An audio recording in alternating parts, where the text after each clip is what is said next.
처음에는 못 자는 원인 때문에 못 자지만 길어지게 되면 못 자는 거에 대한 걱정 때문에 못 자요. 뇌에 문제가 있는 건 아니야, 치매가 오는 건 아니야, 긴장이나 불안 때문에 못 자는 분들이 멜라토닌 드신다고 잠이 오지 않습니다. 누구나 쉽게 부작용 없이 드실 수 있는 것들을 추천해 드리면, 실제로 연구를 해보면 1시간 정도 나이가 드시면 잠자는 시간이 줄어든다고 알려져 있습니다. 이러한 이유는 뇌의 노화로 설명할 수 있습니다. 아이가 잉태가 되게 되면 뇌에서 제일 먼저 만들어지는 부위가 뇌의 변형계라는 부위입니다.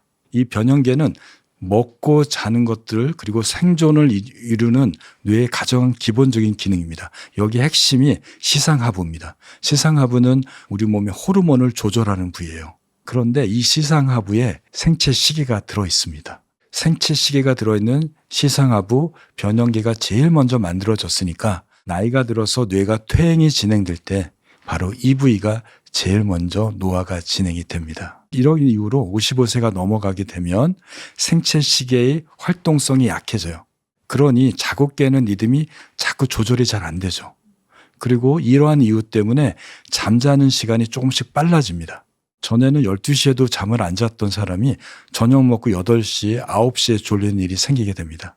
두 번째는 이 생체 시계를 자극하는 여러 가지 자극 중에 빛이 가장 효과적이고 강력한 자극이 됩니다. 스마트폰, 컴퓨터, TV, LED 조명에서 나오는 블루라이트입니다. 이 빛을 우리가 쬐게 되면 생체 시계가 굉장히 활성화돼요. 우리의 집중력도 높아지고요. 신체 민첩성도 높아지게 됩니다. 하지만 나이가 들면 눈에 문제가 생깁니다. 백내장, 녹내장, 고혈압, 당뇨가 있으면 망막 질환이 필수적으로 생기게 되죠. 그러니까 젊은 사람하고 나가서 같은 빛을 쬐어도요, 빛이 뇌로 전달이 적어지는 겁니다. 낮에 생체 시계는 밝은 빛을 쬐서 활성화시켜줘야 되는데 낮에 햇빛을 정말 열심히 쬐도 생체 시계가 빛에 의해서 자극이 적게 되니까 생체 리듬은 노화와 함께 더 얕아지게 됩니다. 세 번째가 있습니다. 바로 멜라토닌의 부족입니다. 멜라토닌은 생체 시계 뒤편에 있는 솔방울 모양의 송가체에서 분비가 되는 수면 호르몬입니다. 잠자기 2시간 전에 쭉 분비되다가 자는 시간에 맞춰서 확 분비가 양이 높아지다가 7, 8시간 동안 유지하다가 떨어지게 되거든요. 그런데 이것도 노화가 돼서 55세가 되면 멜라토닌이 가장 많이 분비가 되는 10대에 비해서 50%밖에 분비가 안 됩니다. 70세가 되면 30%밖에 안 남습니다. 밤에 멜라토닌이 충분히 분비가 돼야지 우리가 깨지 않고 잘 자는데요. 이게 적은 상태로 자게 되니까 깊은 잠을 못 자게 되는 거죠. 마지막으로 몸의 피로도가 젊은 분들하고 다른 겁니다. 에너지를 쓰고 몸을 쓰게 되면 졸음 물질이 쌓여요. 이 졸음 물질은 시상하부에는 수면 중추에 쌓이게 되는데 이것들이 많이 쌓이게 되면 우리는 굉장한 피로를 느끼게 됩니다. 예를 들면 그 자리가 100자리라고 할게요. 100개가 다 쌓이면 우리는 서서도 좁니다. 그런데 문제는 나이가 들면 수용체, 이 의자의 자리가 줄어들게 됩니다. 그러니까 100개가 채워지지 못하는 거죠. 아무리 운동을 해도요. 운동을 해도 70개나 50개밖에 못 채워져요. 그러니까 열심히 운동해도 나의 피로도는 50%, 70%밖에 안 오는 겁니다. 우리가 피로도가 높아야지 밤에 그 힘으로 서너 시간을 길게 자거든요. 낮에 10,000보, 20,000보 그리고 등산하시는 나이 드신 분들 되게 많은데 그래도 못 자는 이유는 이렇게 운동을 열심히 해도 몸의 피로도가 적게 쌓이기 때문에 그렇습니다. 따라서 나이 드신다고 너무 많이 운동할 필요는 없어요. 도리어 근육이 망가지고 그 몸에 무리가 될 수 있습니다. 한 5,000보에서 7,000보 정도 걸으시고 햇빛 쬐시는 것들로 충분합니다.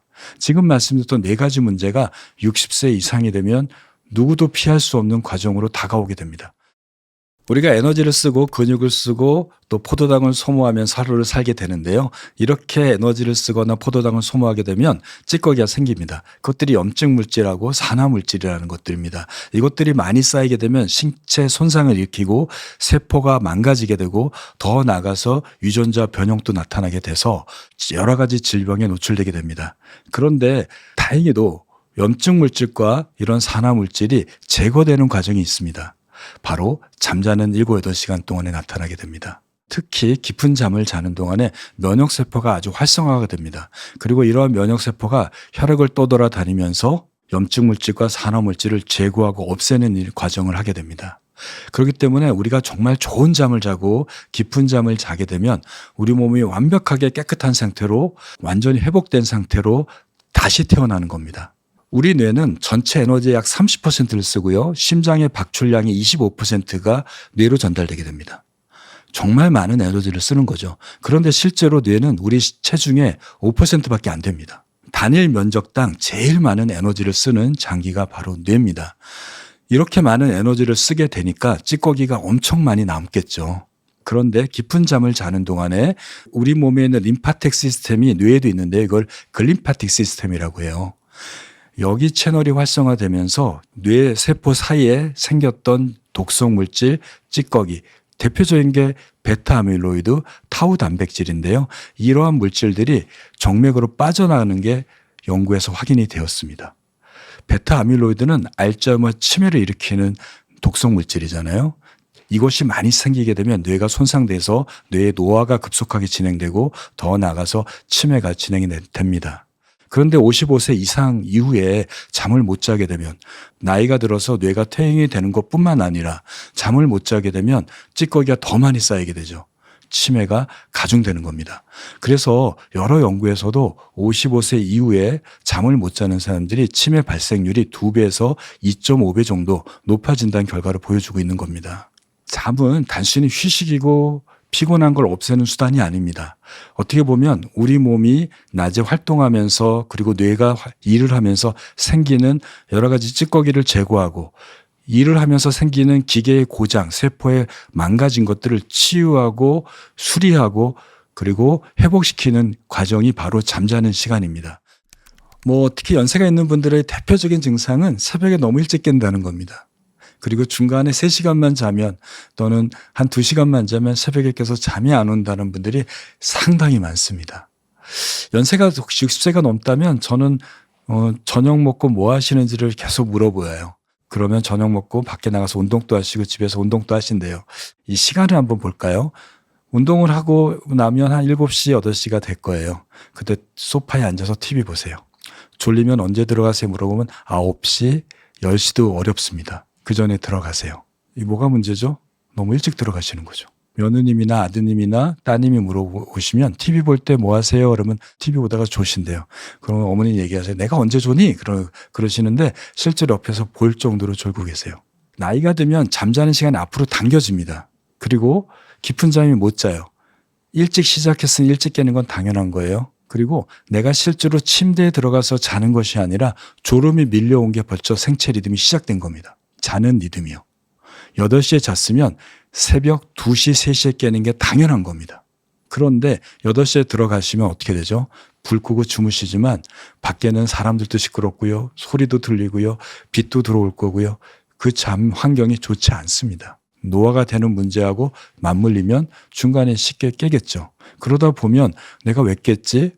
걱정이 생기게 돼요. 처음에는 못 자는 원인 때문에 못 자지만 못 자는 게 길어지게 되면 내가 왜 못 자는지 못 자는 거에 대한 걱정 때문에 못 자요. 나는 잘 자야 되는데 내가 왜 못 자지?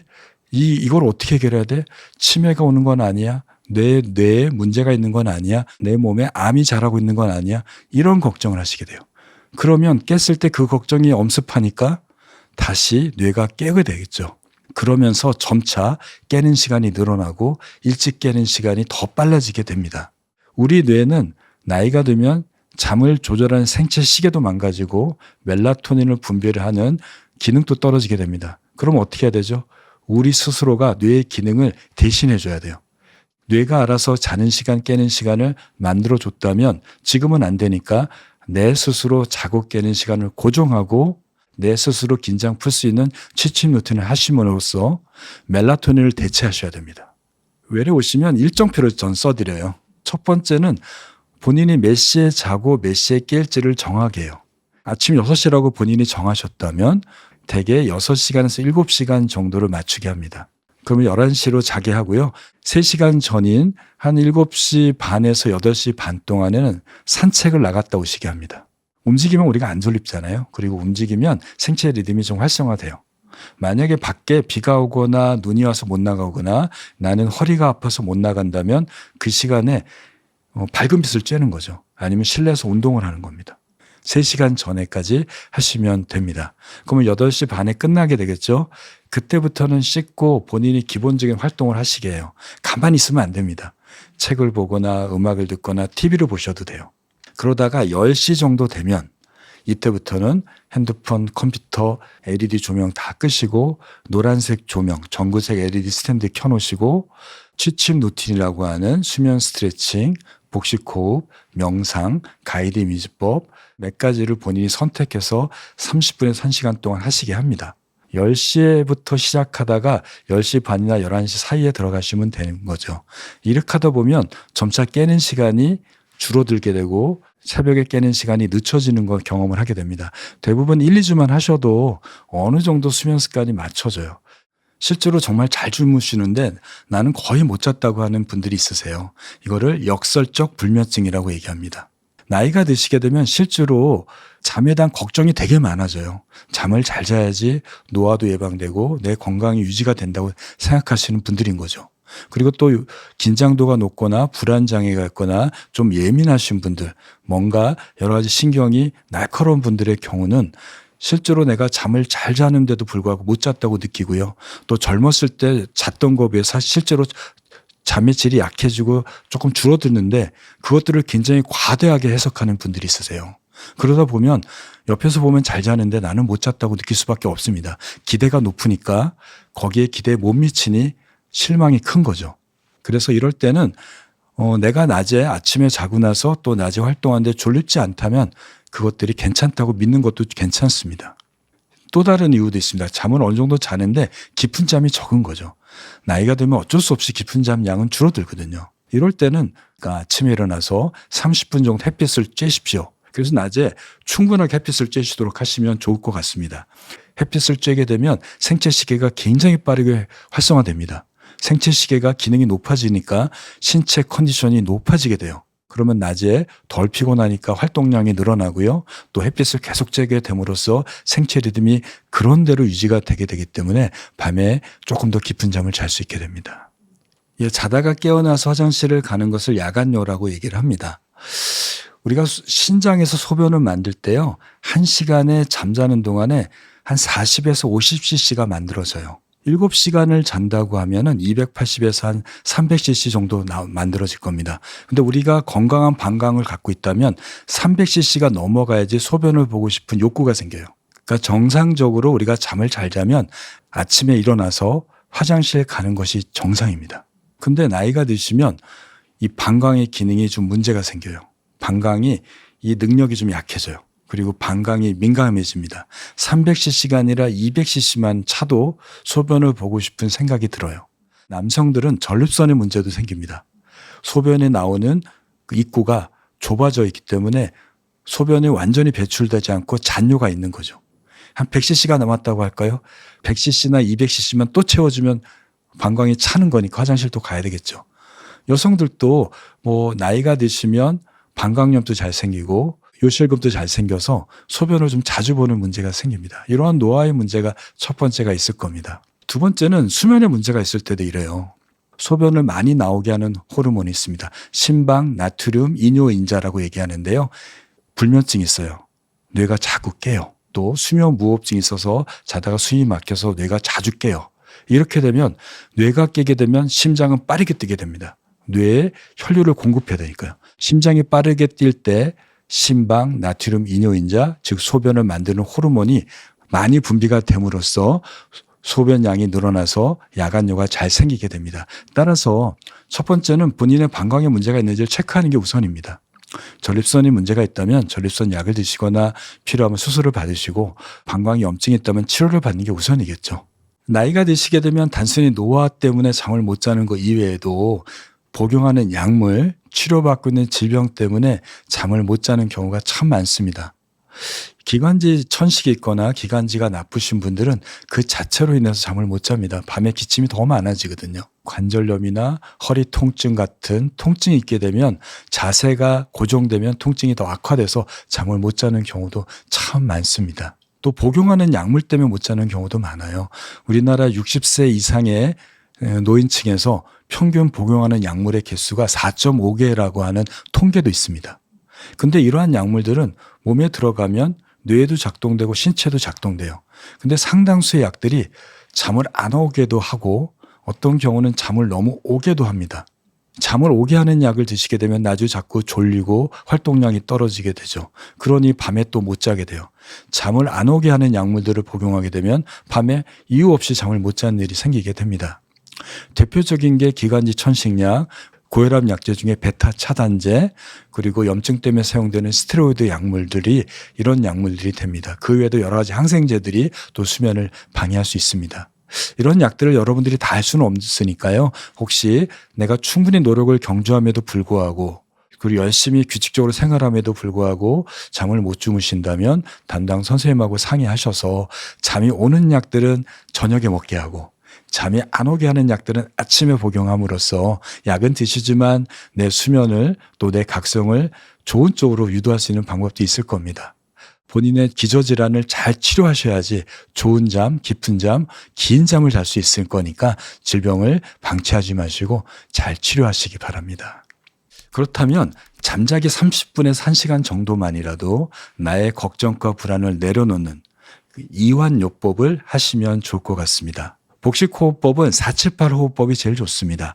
숨을 들어 마실 때는 코로 들어 마시고요. 4초 동안은 들어 마실 때는 약간 배가 나온다고 생각하고 깊이 들어 마시는 게 좋습니다. 그리고 나서 7초 동안 숨을 멈추는 겁니다. 처음에 7초가 쉽지는 않습니다. 그러면 5초나 4초만 하셔도 됩니다. 이렇게 숨을 멈춘 다음에 내 가슴에 들어있는 공기를 바깥으로 배출시켜야 됩니다. 이때는 입을 살짝 벌리고요. 한꺼번에 확 내쉬면 안 되고 8초에 거쳐서 내쉬어야 되니까 천천히 배가 등으로 붙는다고 생각하고 완전히 쪼그라들도록 배를 오므려 보시기 바랍니다. 제가 한번 해볼게요.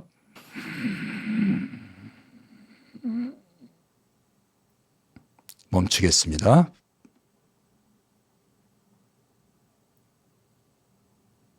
네, 내쉽니다.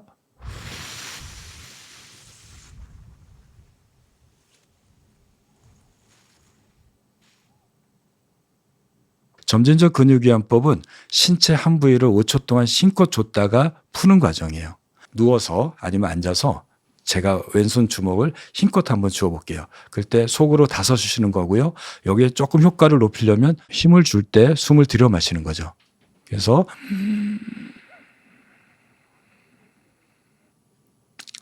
근데 5초가 지나면 손에 힘을 완전히 빼십시오. 주먹이 됐으면 손목, 팔꿈치, 어깨 올리기, 오른쪽 했으면 왼쪽, 다리로 내려가서 무릎, 발목, 발가락, 반대편 다리를 또 할 수 있겠죠. 얼굴도 할 수 있습니다. 인상 쓰기, 아하기, 오하기, 고개 오른쪽 돌리기, 왼쪽 돌리기를 5초 간격으로 해보시면 됩니다. 이 동작을 쭉 하다 보면 우리가 스트레칭 했을 때 몸이 좀 편해지는 느낌들을 받게 될 겁니다. 그 다음에 또 하나 추천드릴 수 있는 건 가이드 이미지법인데요. 편안하게 누워서 내가 여행 갔거나 어릴 때 경험했던 아름다운 공간 또는 영화나 뭐 영상에서 봤던 아름다운 파라다이스와 같은 공간을 상상해 보시는 겁니다. 그걸 상상으로 끝내지 마시고요. 머릿속으로 그 화면을 띄워 놓으시고 코로는 그때 느껴지는 냄새를 느끼는 겁니다. 풀내음도 맡고요. 바다 내음도 맡고요. 소리도 그 공간에서 나오는 소리를 다 들어보도록 해보세요. 시냇물 소리도 들을 수 있겠죠? 내 손은 거기에 있는 물체를 만지는 겁니다. 이러한 것들을 몇 가지를 선정하셔서 매일 루틴으로 30분 전에 해보시면 좋을 것 같고요. 혹시 새벽에 깨서 잠이 안 오면 핸드폰을 열지 마시고 지금 말씀드렸던 것들을 한 10분에서 20분 정도 하다 보면 나도 모르게 스르르 잠이 들게 될 겁니다.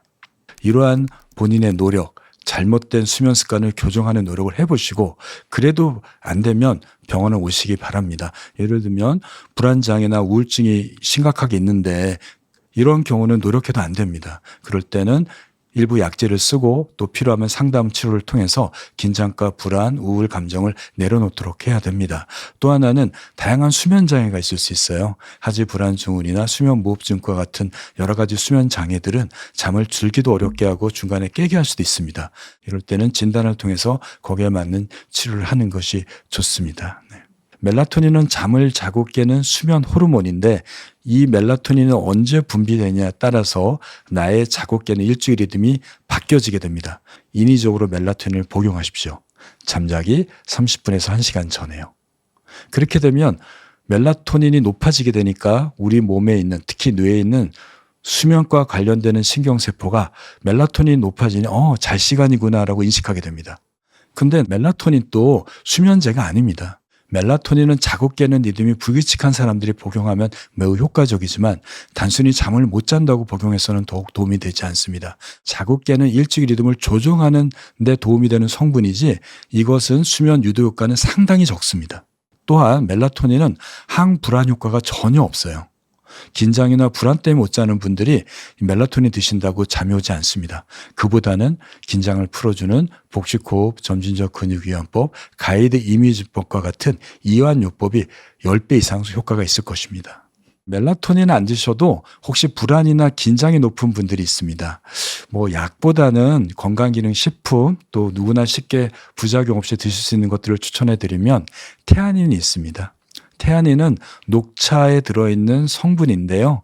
긴장을 풀어주는 효과가 있습니다. 그 외에도 혹시 불안이나 긴장이 높다면 이러한 테아닌, 카모마일, 그다음에 라벤더 오일, 마그네슘을 활용해 보시는 것도 도움이 될 것 같습니다.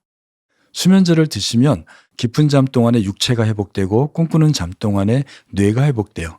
그 두 가지가 일어나지 않습니다. 다만 깨지 않고 어느 정도 잘 수 있다는 것뿐이죠. 어떻게 보면 진통제하고 좀 비슷해요. 너무 아플 때 너무 아프니까 그 해결하기 위해서 진통제를 먹지만 그 진통제를 먹을 때 통증을 못 느끼는 거지 통증을 일으키는 문제가 해결되지는 않습니다. 우리는 충분히 잠을 잘 잘 수 있는 힘이 있습니다. 여러분들이 하루에 생활을 열심히 하는 것 자체가 그 힘의 원동력인 겁니다. 낮에 활동하시고 햇빛 쬐고 사람들 많이 만나시고 그 자체가 밤에 잘 수 있는 수면의 힘을 키우는 과정이에요. 그리고 마지막에 잠자기 전에 긴장을 내려놓고 수면을 방해하는 빛을 차단하시도록 노력해 보신다면 약의 힘을 덜 빌을 수 있고 약 없이 잘 수 있을 것입니다. 잠을 자는 것은 매일 경험해서 굉장히 쉽게 생각하는 경우가 많습니다. 특히 젊어서는 여러 가지 일을 하고 먹고 살아야 되고 가족들을 부양해야 되고 또 내가 경쟁하는 사회에서 또 잘 나가야 되니까 또 생존해야 되니까 잠을 줄여서 일해 오셨을 겁니다. 하지만 지금 나이에서는 잠을 정말 귀하게 여겨야 됩니다. 좋은 잠, 깊은 잠은 우리의 체력을 키우고 건강을 유지하는 가장 주춧돌이고 기초돌인 것입니다.